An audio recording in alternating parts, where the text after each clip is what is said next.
The U.S. military opposes a fixed timetable. Today, Admiral Mike Mullen, chairman of the Joint Chiefs, said the consequences could be very dangerous.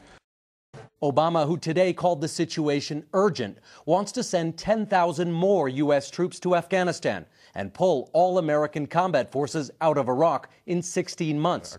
A timetable for Iraq the chairman of the Joint Chiefs of Staff today described as risky. I think the consequences could be very dangerous in that regard. I'm convinced at this point in time that making reductions based on conditions on the ground are very important.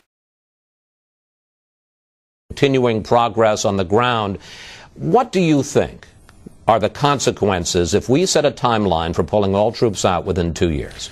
Well, my current mission under the current Commander-in-Chief is to give him advice and recommendations based on our progress there, and that's exclusively based on conditions on the ground, and that's the mission that I've got. Should that mission change when we get a new president, and should those conditions be conditions that get generated or required in order to advise a future president, I would do so accordingly. Based on my time in and out of Iraq in recent months, I think the conditions-based assessments are the way to go, and they're very solid. We're making progress, and we can move forward accordingly based on those conditions. But I'm asking you, in the absence, forget about Obama, forget about the politics.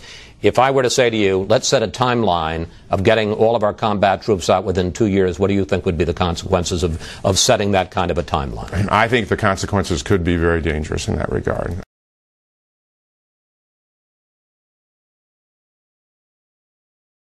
And I've said before that there are contingencies. If there was a genocide or some other event which required us to reevaluate, then of course I would take into consideration.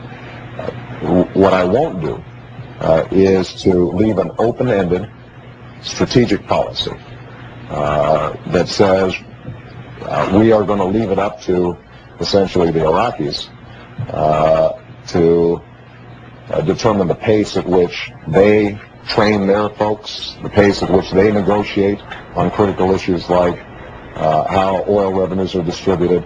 We've got to light a fire under their feet to start taking responsibility, and the only way to do that, I think, is to have a clear timetable. But I've said before, I will listen to our commanders on the ground. I will be paying attention to the facts as I make these assessments.